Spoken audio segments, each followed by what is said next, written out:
자비로우신 아버지 하나님, 오늘도 하나님의 자비하심을 기대어 주님 앞에 나왔습니다.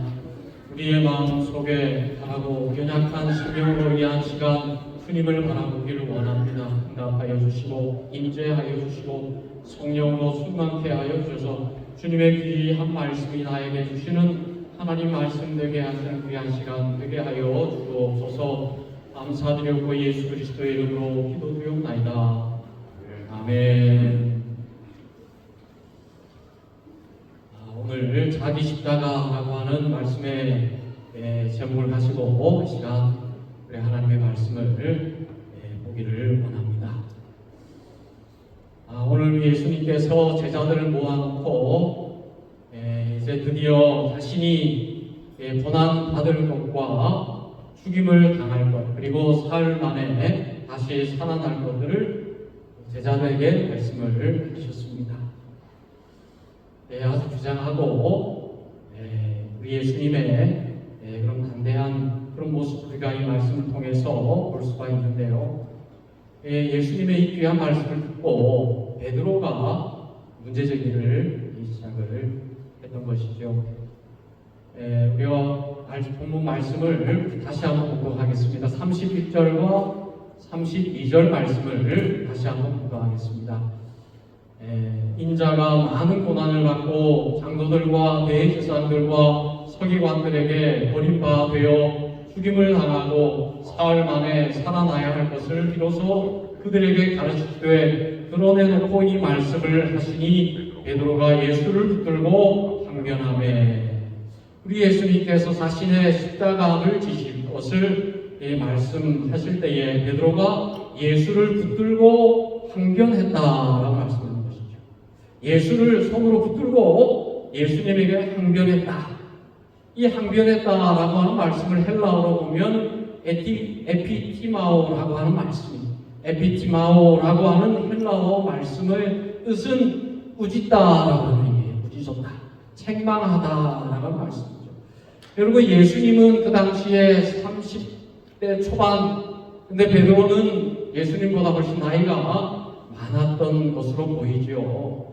그러니까 나이 어린 예수님을 보면서 마치 어른이 아이를 대하듯이 붙들고 책망하는 모습입니다. 예수가 죽음을 선택하는 것을 보고 베드로는 거부했다는 거예요. 예수님 그렇게 하시면 안 됩니다 하고 예수님을 붙들고 책망했다라는 것이에요. 여러분, 우리가 인생을 살아갈 때에 사람들은 나름대로의 인생의 청사진이 있습니다. 자신의 생각대로, 자신의 가치관대로, 자신의 판단대로, 자신의 경험대로 인생의 청사진을 그리면서 살아가고 있어요. 여러분, 어떤 청사진을 그리며 살아가고 있습니까? 대체적으로 평범한 사람들은 주로 인생의 청사진, 어떤 청사진입니까? 안정된 직장, 안정된 수입, 풍요로움, 또 평화로운 노후 생활, 건강과 무병장수, 이런 평범한 자신만의 청사진을 그리면서 살아가는 것이 대부분 사람들의 모습이라고 볼 수가 있습니다. 그래서 그 청사진을 위해서 애를 쓰고 노력하고 힘쓰고 그렇게 시간을 투자하고 살아가는 것이에요. 그것이 바로 평범한 인생의 모습이 아닐 수가 없습니다. 오늘 이 베드로도 우리와 마찬가지예요. 별반 차이가 없습니다. 베드로 인생의 청사진은 무엇이겠습니까? 그는 물고기를 잡는 어부였습니다. 어부의 청사진은 무엇입니까? 고기를 많이 잡는 거였어요. 고기를 많이 잡아서 가족들을 부양하고 그렇게 노후를 지내는 그런 인생의 청사진을 그리면서 살아갔을 거예요. 그런데 예수님께서 나타나셔서 그를 부르시고 사람을 낳는 어부가 되게 하신 이후에 베드로의 청사진은 예수의 제자, 예수의 수제자의 삶을 사는 것이 인생의 청사진이었다라는 것을 우리가 볼 수가 있겠죠. 여러분, 이 베드로의 인생의 청사진, 예수의 수제자가 된다는 것은 그의 인생이 완전히 바뀌는 것을 의미하는 것입니다. 그 당시 예수님은 메시아로 드디어 이제 왕이 될 것이다 라고 제자들은 판단했습니다. 왜냐하면 죽은 자도 살리고 병든 자도 고치고 귀신도 쫓고 뭐 이런 것들을 보면 분명히 이분은 메시아일 것이다. 그 당시 메시아의 모습은 이스라엘의 왕이 될 거다. 그렇게 다들 생각을 한 거예요. 그러니까 이 베드로도 마찬가지예요. 예수님께서 메시아이시고 예수님께서 이제 이스라엘의 왕이 되시고 이스라엘을 통치하실 뿐만이 아니라 전 세계를 통치하시는 그런 대단한 왕이 되실 것인데 예수의 수제자인 나는 이제는 예수님 아래에서 고위직이 될 것이다. 그렇게 생각하지 않았겠습니까? 여러분, 제자들이 예수님 앞에서 싸웠어요. 무엇을 싸웠습니까? 높은 자리에 앉기 위해서 싸웠어요. 제자들의 어머니가 와서 싸웠어요. 그 아들을 서로 높은 곳에 앉히기 위해서 와서 예수님 앞에서 싸웠습니다.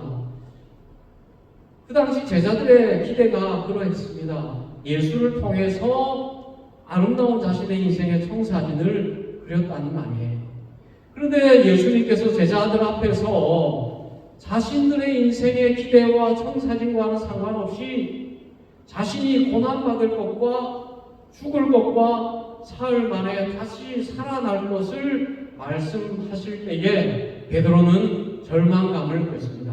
자신의 청사진대로 되어지지 않을 수 있다라고 하는 불안감과 절망감을 느꼈습니다. 그래서 예수를 붙들고 예수를 책망하기에 이르렀던 것이에요. 여러분, 많은 사람들이 교회에 나와서 그리는 청사진이 그렇습니다.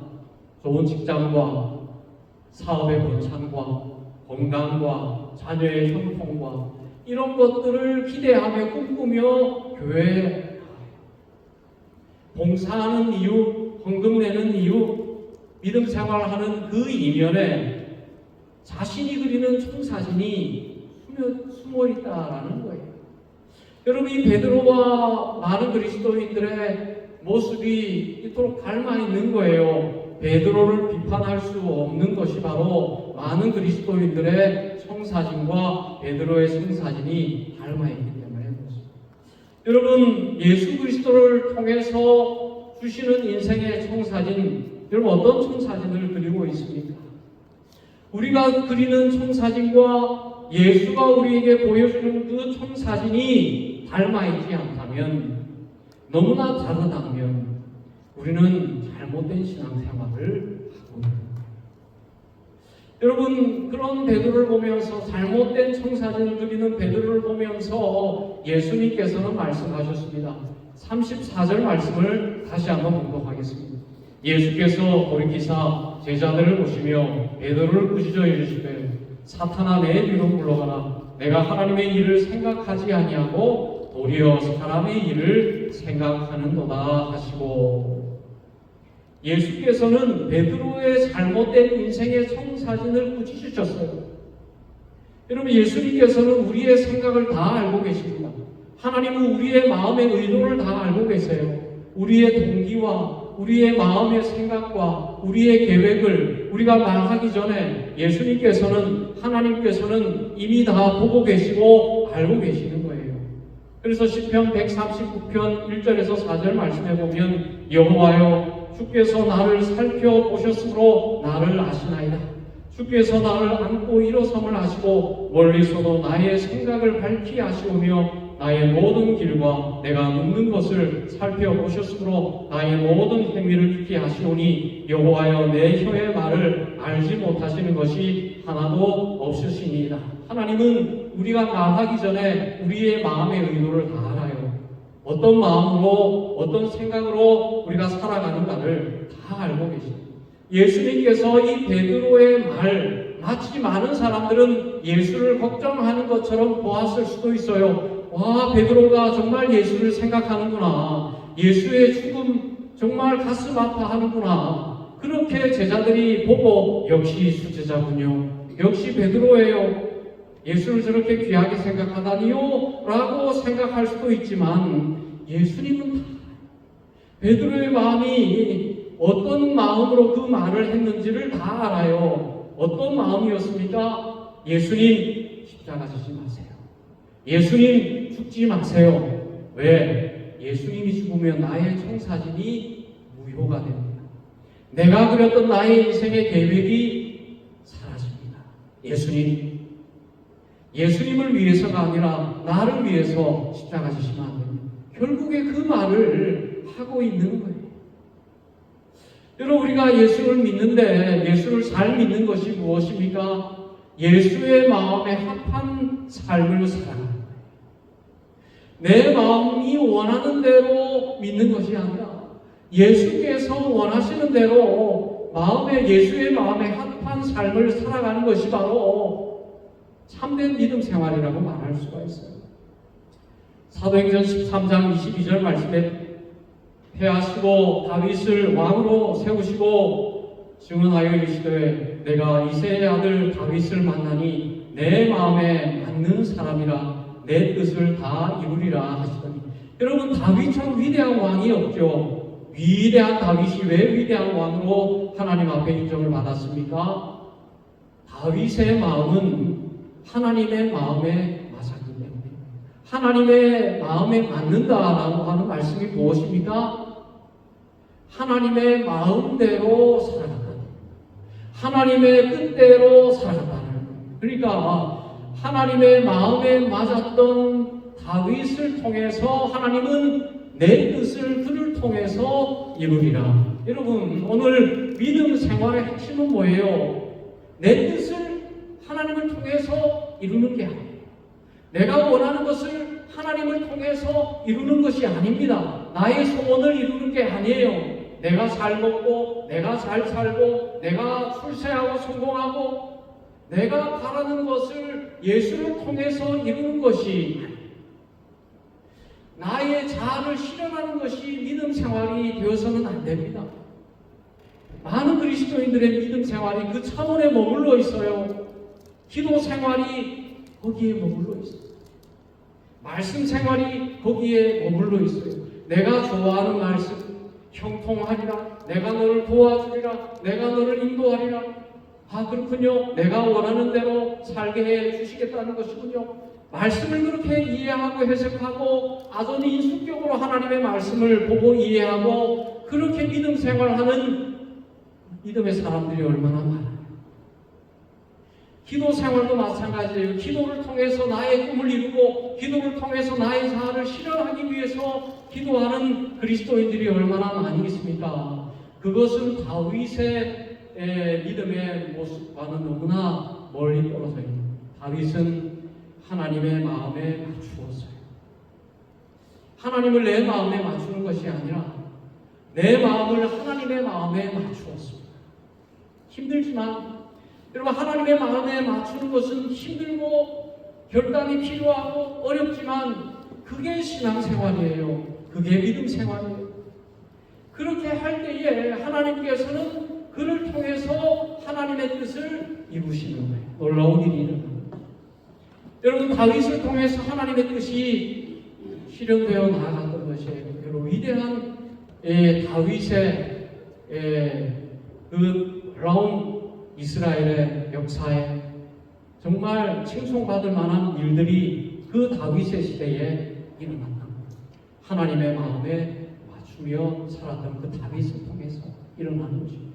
그리고 이어서 예수님께서 말씀하신 말씀, 내가 하나님의 일을 생각하지 아니하고 도리어 사람의 일을 생각하는다. 여러분, 하나님의 일이 무엇입니까? 하나님의 뜻이죠. 하나님의 뜻을 이루는 것이 하나님의 일이죠.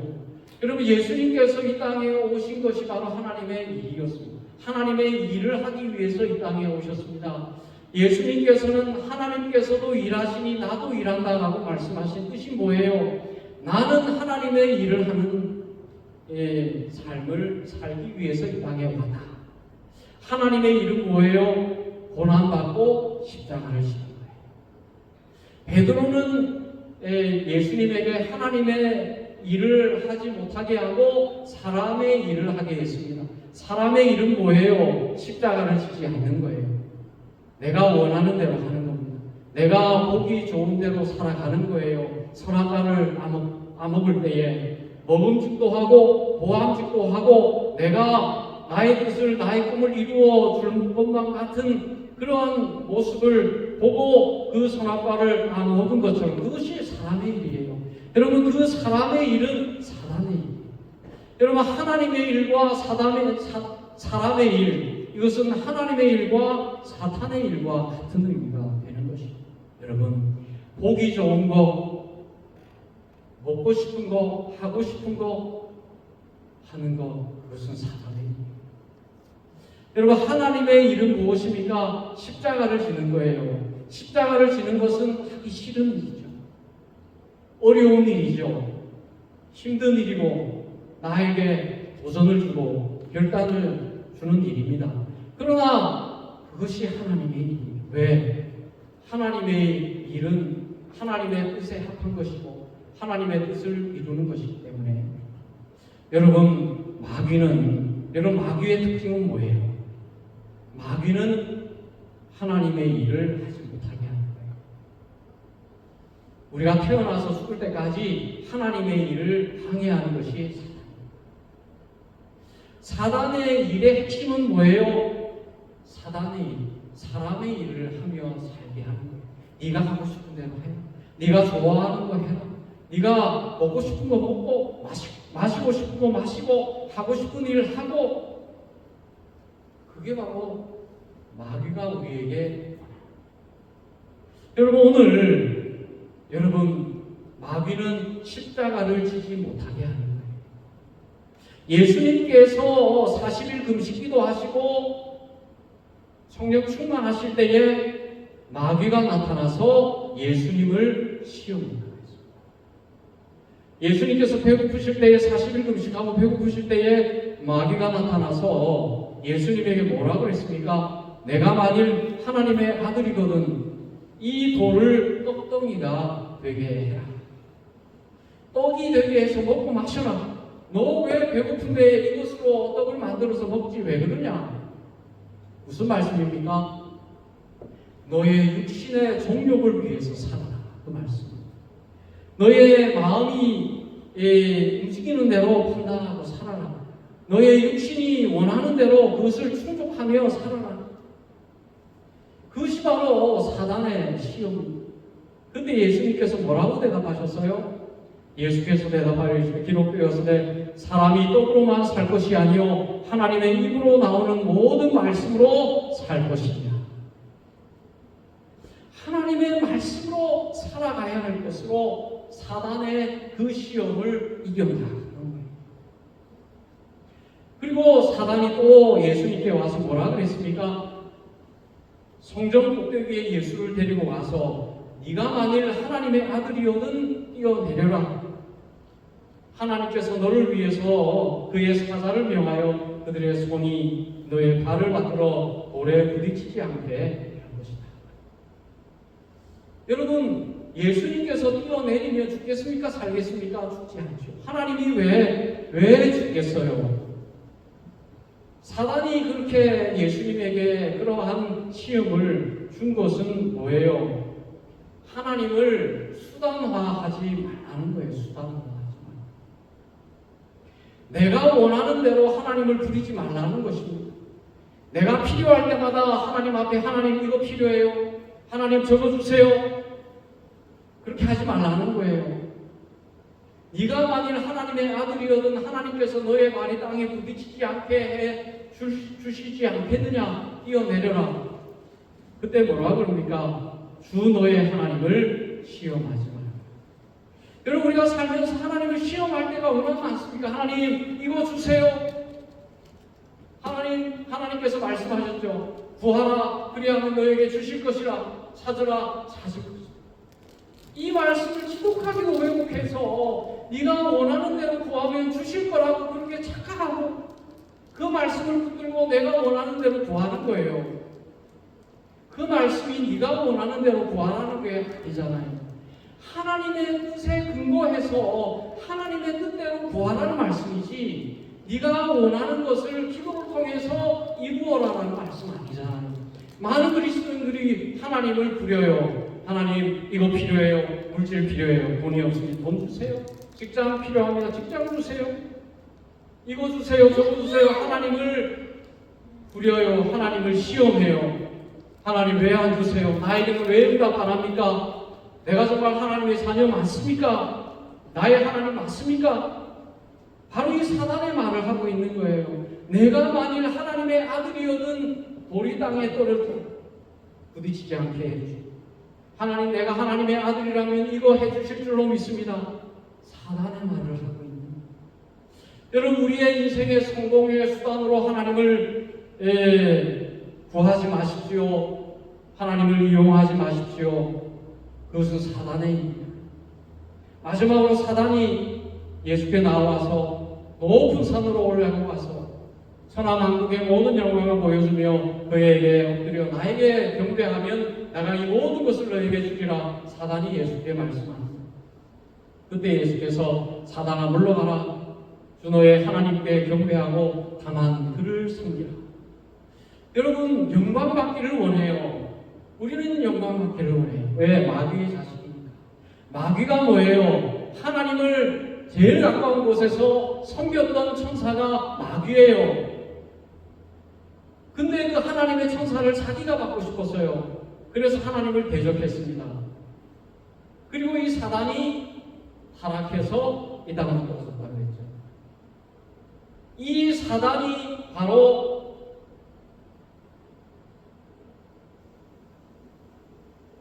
타락한 자들의 아비인 거예요. 사단의 자식입니다. 사단의 자식이니까 어때요? 영광을 받기를, 높임 받기를, 칭찬 받기를 원해요. 그렇잖아요? 영광 받기를 원하는 마음은 사람의 일, 사단의 일, 결코 하나님의 일이 아닙니다. 여러분, 이 사단의 이 세 가지 시험의 특징은 뭐예요? 예수님으로 하여금 십자가를 지지 못하게 합니다. 하나님의 일을 못하게 합니다. 여러분, 예수님께서 34절에 이어서 이런 말씀을 하십니다. 34절 말씀을 우리 다시 한번 봉독할게요. 34절 시작. 무리와 제자들 불러 이르시되 누구든지 나를 따라오려는 자기를 부인하고 자기 십자가를 지고 나를 따를 것이니라. 무리와 제자들을 불러놓고 말씀하신 내용이에요. 누구든지 나를 따라오려거든 나를 부인하고 자기 십자가를 지고 나를 따르. 여러분, 자기 십자가를 지고 나를 따라오너라 라고 하는 말씀이에요. 이 말씀은 하나님의 일을 하는 삶을 살아라. 여러분, 여러분의 십자가가 무엇입니까? 많은 사람들이 이 십자가의 개념이 틀렸어요. 십자가가 내가 살아가면서 만나는 어려운 문제를 십자가로 생각해요. 직장 문제, 하나님 나에게 왜 이런 십자가를 주십니까? 재정 문제, 재정의 어려움을 당하면 하나님 나에게 왜 이런 재정의 십자가를 주십니까? 왜 자녀들이 말을 안 들으면 하나님 왜 나에게 저런 자녀를 주셔서 나에게 십자가를 지게 하십니까? 그러니까 이 십자가를 외적인 환경으로 판단하는 거예요. 외적인 환경, 여러 가지 어려움을 나의 십자가로 여긴다는 거예요. 그것은 십자가의 의미를 완전히 훼손합니다. 여러분, 그게 십자가가 아닙니다. 여러분, 진정한 십자가는 뭐예요? 오늘 말씀에 뭐라고 그렇습니까? 자기를 부인하고 자기 십자가를 진다. 자기 십자가를 진다는 것은 자기를 부인한다는 거예요. 자기를 부인한다. 십자가는 외부의 모든 어려움의 상황이 아니에요. 십자가는 나의 외부에 있는 것이 아닙니다. 십자가는 내가 십자가 자체입니다. 나의 존재 자체가 십자가예요. 나의 자아 자체, 나의 타락한 죄성, 나의 악한 마음, 나의 교만, 나의 육신의 정욕, 나 그 자체가 십자가예요. 왜 내가 십자가인 것을 인정하지 않고 왜 저 사람이 나의 십자가입니다. 재정 문제가 나의 십자가입니다. 자녀가 나의 십자가입니다. 배우자가 나의 십자가입니다. 왜 외부적인 십자가를, 외부적인 환경을 나의 십자가로 바라보느냐. 그러면서 왜 십자가를 지지 않으려고 해요? 마치 십자가는 나와 상관없는 것처럼 그렇게 생각하면서 살아가고 있습니다. 마치 십자가를 지지 않는 것이 최선인 것처럼 그렇게 생각하고 있습니다. 십자가를 나의 외부적인 것으로 인식하는 순간 십자가는 불필요한 것이고 지지 않는 것이 선한 것이다라고 생각할 수밖에 없어요. 그렇지 않습니까? 그러니까 십자가를 되도록이면 안 지는 것이 유익한 것이다라고 하는 회개하는 생각을 하며 예수를 믿는 사람들이 얼마나 많이 있는지 몰라요. 십자가는 예수가 지는 것이지, 십자가는 예수가 지는 것이지 나하고는 무슨 상관이 있어요? 예수가 십자가를 지셨으니까 나는 그냥 부활하면 되지 않겠습니까? 그렇게 생각하는 사람들이 얼마나 많습니다. 그것은 자기 십자가를 완전히 오해하고 내 존재 자체가 십자가라는 거예요. 자기를 부인하라라고 하는 거예요. 내가 자체가 십자가이기 때문에 나를 부인하라, 나를 버리라. 부인한다는 것은 버립니다. 여러분 마태복음 26장 33절 34절 말씀에 보면 여러분 베드로가 이랬어요. 베드로가 주님, 모든 사람이 주님을 버릴지라도 나는 결코 주님을 버리지 않겠습니다. 그때 예수님께서 베드로에게 뭐라고 말씀하셨습니까? 내가 진실로 내게 이르노니 오늘 밤 닭 울기 전에 내가 3번 나를 부인하리라. 3번 부인했어요. 부인하는 정도가 아니라 예수님을 욕하고 저주했다 그랬습니다. 예수가 보는 앞에서 예수가 베드로를 쳐다보았다 그랬습니다. 예수를 부인하는 그 순간 예수가 베드로를 보았다 그랬습니다. 예수 앞에서 예수를 저주하고 욕했습니다.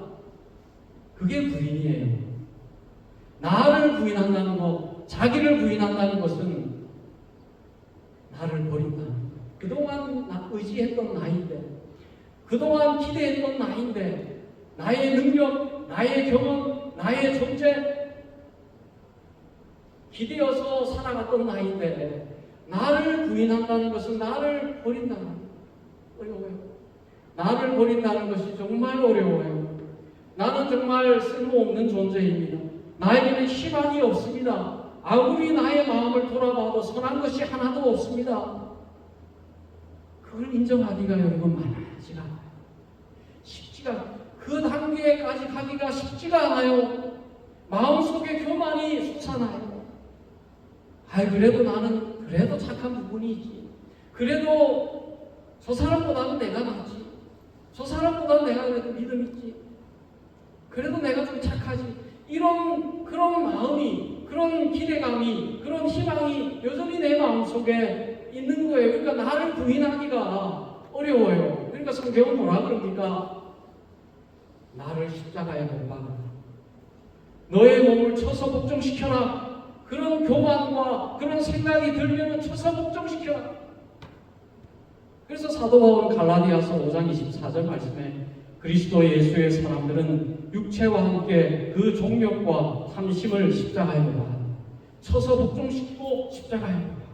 매일매일 나를 쳐서 복종시키고 십자가에 못 박아야 돼요. 갈라디아서 2장 20절 말씀에 내가 그리스도와 함께 십자가에 못 박였나니 그런즉 이제는 내가 사는 것이 아니요 오직 내 안에 그리스도께서 사시는 것이다. 이제 내가 육체 가운데 사는 것은 나를 사랑하사 나를 위하여 자기 자신을 버리신 하나님의 아들을 믿는 믿음 안에서 사는 것이다. 여러분, 예수님께서 십자가에 못 박히신 것은 예수님을 위해서 못 박히신 것이 아니죠. 누구를 위해서? 저와 여러분들을 위해서. 예수는 십자가에 박았습니다. 나를 위해서 십자가에 못 박혔습니다. 마치 예수님 자신을 위해 못 박힌 것처럼 생각해서는 안 된다는 거예요.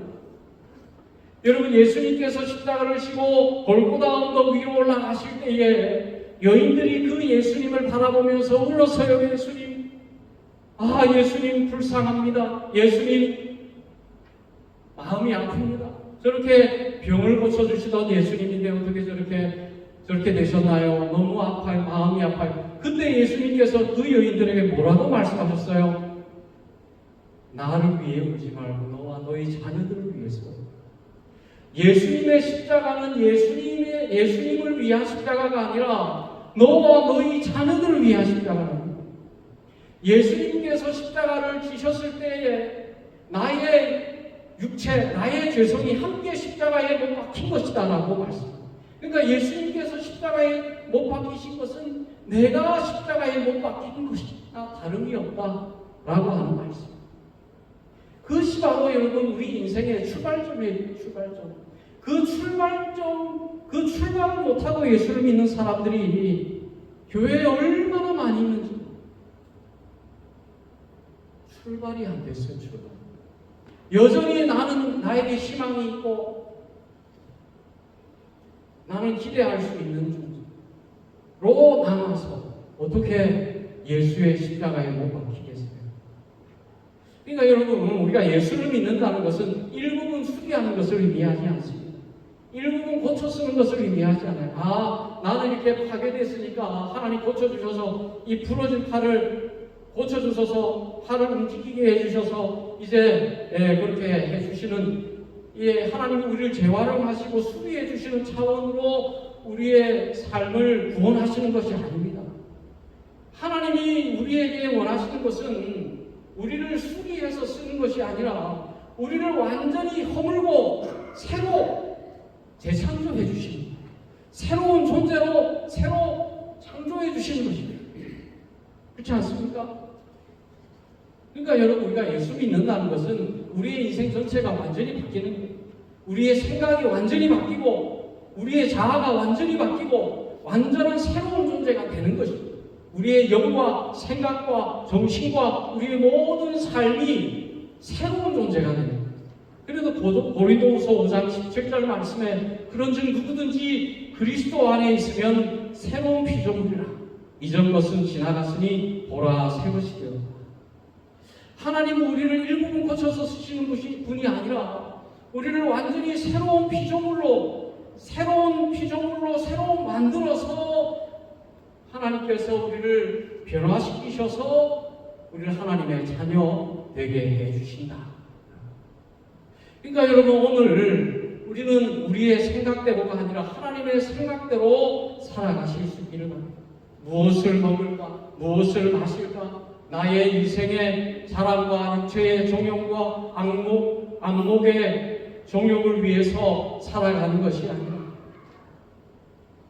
날마다 나를 부인하고 나를 십자가에 못 박고 나를 버리고 나를 포기하고 살아가는. 그럼 나를 버리고 나를 포기한다는 게 뭐예요?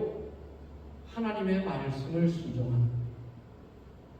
여러분, 매일 아침 일어나서 성경을 펴십시오. 성경을 펴시고 오늘 나에게 주시는 하나님의 말씀이 무엇인지를 보세요. 그 말씀을 보시고 그 말씀 한 구절을 나에게 주신 말씀으로 알고 그 말씀을 내 삶 속에서 이루도록 노력해 보십시오. 하루하루 모이면 1년에 365개의 선한 삶을 살아가는 것입니다. 여러분, 그것이 바로 나를 십자가에 못 박는 거예요. 하나님의 말씀을 내 삶 속에 실현하는 것입니다. 여러분, 십자가에 못 박는다는 것은 예수님처럼 살아가는 거예요. 예수님의 모습을 닮아가는 것입니다. 예수님의 모습이 뭐예요? 예수님이 교만했습니까? 예수님이 높이 받았습니까? 예수님이 잘 먹고 잘 살았습니까? 예수님이 무병장수했어요? 예수님이 좋은 직장에서 취직하고 이 세상에서 안정된 노후를 위해서 예수님 살아가셨습니까? 그렇지 않죠. 예수님은 겸손했습니다. 마치 죄인인 것처럼 겸손했죠. 순종했죠. 하나님 앞에 순종했습니다. 낮아졌습니다. 하나님의 종이 되었습니다. 여러분, 예수님의 모습을 닮아가세요. 교만을 버리고 나의 영광을 버리고 진정한 예수의 종이 되세요. 여러분, 예수를 믿는 척 하지 마세요. 하나님 믿는 척 하지 마시고. 믿는 척하고 살아가는 사람들이 너무 많습니다. 예수는 다 알아요. 베드로가 정말 예수를 믿는 척 했는지 예수는 다 알았습니다. 사단아, 내 이름 몰라. 여러분, 우리가 천국 문에 이르러서 예수님 맞습니다 할 때에 너는 예수를 믿는 척하고 살았지. 사단아, 물러가라. 여러분, 얼마나 비참한 일이 아니겠습니까? 여러분, 하나님 앞에서 우리의 마음과 생각을 다 하시는 하나님 앞에서 하나님 나를 다 보고 계시는 줄로 여러분 믿고 하나님 앞에서 정직하게 믿는 척 하지 마요. 정말 믿는 삶을 사셔야 돼요. 그런 삶을 살아가는 것이 바로 자기 십자가를 지고 살아가는 삶인 줄로 믿습니다.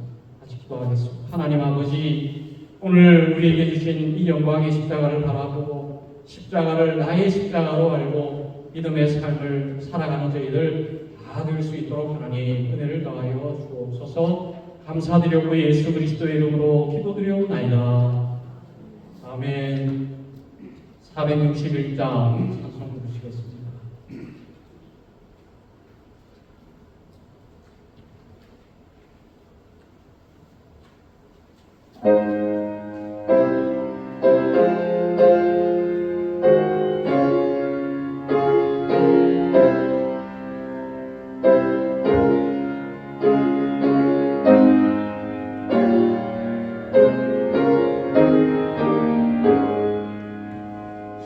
십자가를 질 수 있나 주가 물어보실 때 죽기까지 따르오니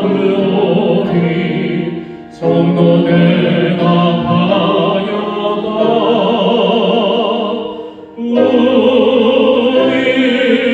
심령 주의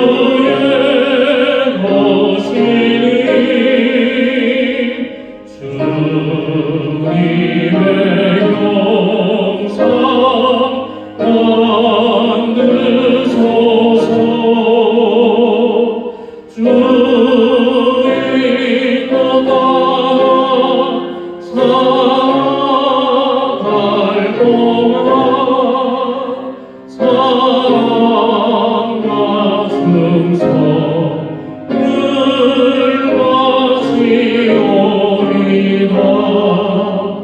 너는 기억하고 있나 구원받은 강도를 그가에게 하였을 때 나도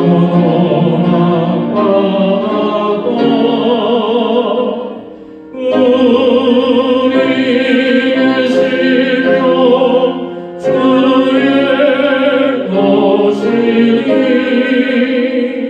주님의 영상 만드소서. 주의 떠나 살아갈 동안 사랑과 충성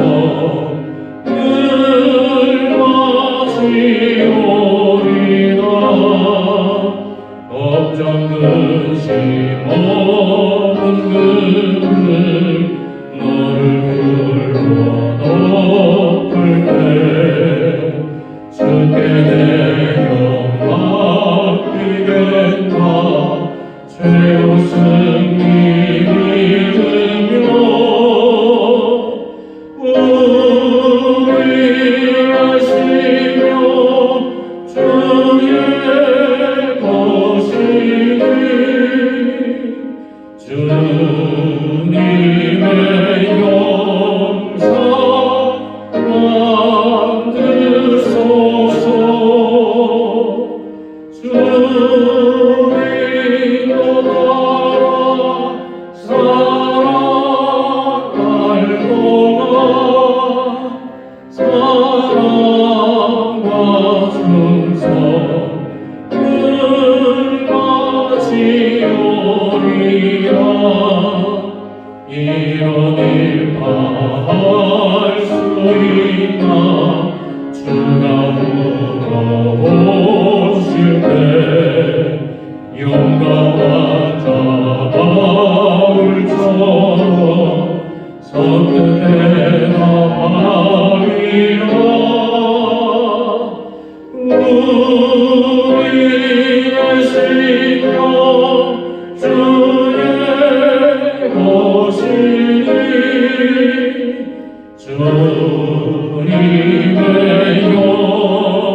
네,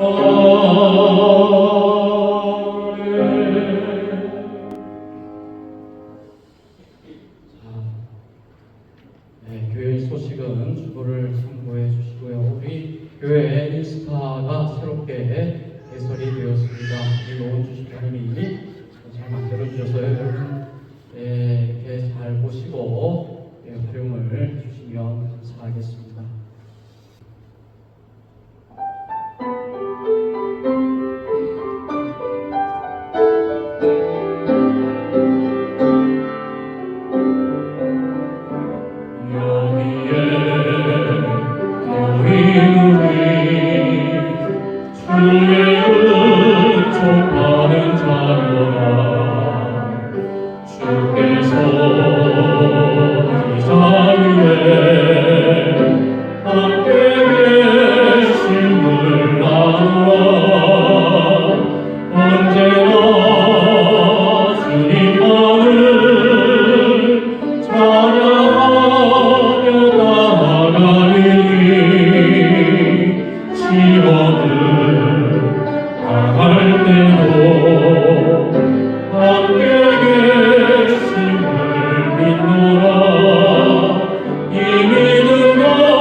이제는 우리 구주 예수 그리스도의 구원의 은혜와 아버지 하나님의 시극하신 사랑하심과 성령 하나님의 교통하심이 자기 십자가를 지고 살아가기를 원하는 하나님의 백성들 머리 위에 이제부터 영원토록 항상 함께 하시기를 축원하옵나이다. 아멘.